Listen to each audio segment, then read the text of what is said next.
Үш көбелек неміс ертегісі. Күн шуақты алаңқайда апалы-сіңілі үш көбелек тату-тәтті өмір сүріпті. Олардың біреуі ақ, екіншісі қызыл, үшіншісі сап-сары екен. Көбелектер гүлден гүлге қуана ұшып қонып, өмірлерін көңілді өткізіпті. Бірде тасыр-тұсыр етіп жаңбыр жауып кетеді. Көбелектердің қанаттары дымқылданып, қайда тығыларын білмей дал болады. Ал себелеп жауған жаңбыр тоқтар емес.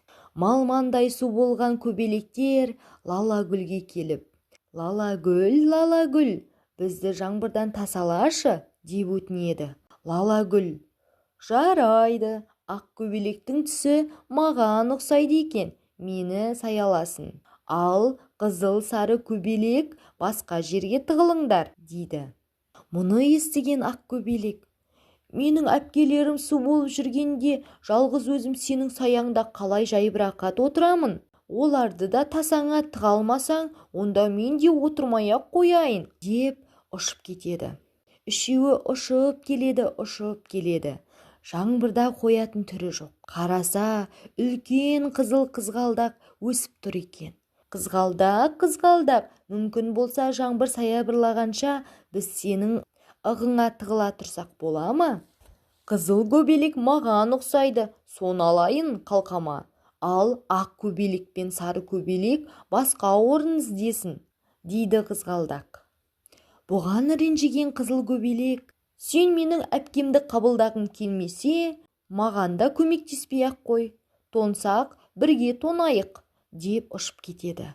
Қызыл көбелек қараса, алдарында үлкен сарғалдақ өсіп тұр. Олар гүлге жанына ұшып келіп: о, тамаша сарғалдақ, жаңбыр тоқтағанша сені ықтай тұрайықшы, деп өтініш жасайды. Жарайды, мен өзім түсте сары көбелекті жаңбырдан қорғай тұрайын, басқаларың өзге жер іздеңдер, деп жауап қайырады. Жоқ, сен менің әпкелеріме көмек бере алмасаң, мен де сені паналамаймын, одан да су болғаным артық, деп жауап қайырып ұшып кетеді. Көбелектердің бұл сөздерін бұлттың ар жағында тығылып тұрған күн естіп қалады. Күн көбелектердің өзара татулығына, ауызбіршілігіне қуанады. Оларға көмектесуге ұйғарады. Күн бұлттарды ыдыратып жіберіп, аспанға жарқырап шыға келеді. Жылы шуақтары мен көбелектердің су болған қанаттарын кептіріп, алтындай сәулелерімен арқаларынан сипайды. Қуанған көбелектер қанаттарын шаттана қағып, қайтадан көңілдене бастайды.